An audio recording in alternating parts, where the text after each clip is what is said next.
दुई किसिमका बुद्धि। याकुबको पत्र 3 अध्यायको 13देखि 18सम्म हेर्छौँ भने यहाँ चाहिँ दुई किसिमको बुद्धिको बारेमा हामी पढ्न पाउँछौँ लेखिएको छ। अनि यो दुई किसिमको बुद्धि चाहिँ कहाँबाट आउँछ भन्ने कुरा पनि हामी थोरै हेर्नेछौँ। एउटा बुद्धि चाहिँ स्वर्गबाट र परमेश्वरबाट आउने बुद्धि हो भने एउटा बुद्धि चाहिँ संसारिक अनात्मिक शैतानबाट आउने बुद्धि हो भन्ने कुरा हामी स्पष्ट थाहा गर्न सक्छौँ यस वचनबाट।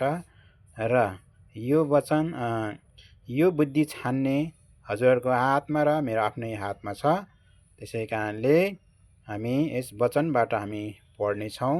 आउनुहोस्। तिमीहरूमध्ये बुद्धिमान र ज्ञानी को छ? आफ्नो असल जीवनद्वारा बुद्धिको नम्रतामा त्यसले आफ्ना कामहरू देखाओस्।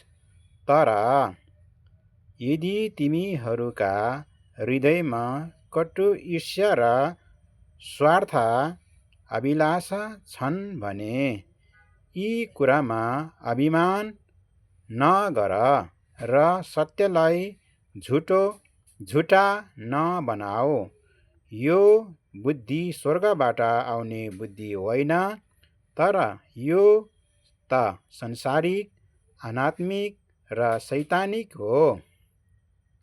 किनकि जहाँ डाहा र स्वार्थपूर्ण अभिलाषा हुन्छ त्यहाँ भाँडभैलो र हरेक किसिमको भ्रष्ट काम हुन्छ। तर जुन बुद्धि स्वर्गबाट आउँछ त्यो पहिल्यै शुद्ध हुन्छ।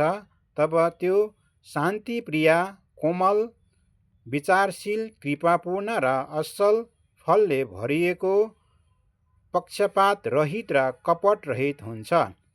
शान्ति कायम राख्नेहरूले शान्तिमा छर्छन् र तिनीहरूले धार्मिकताको फसल बटुल्छन्।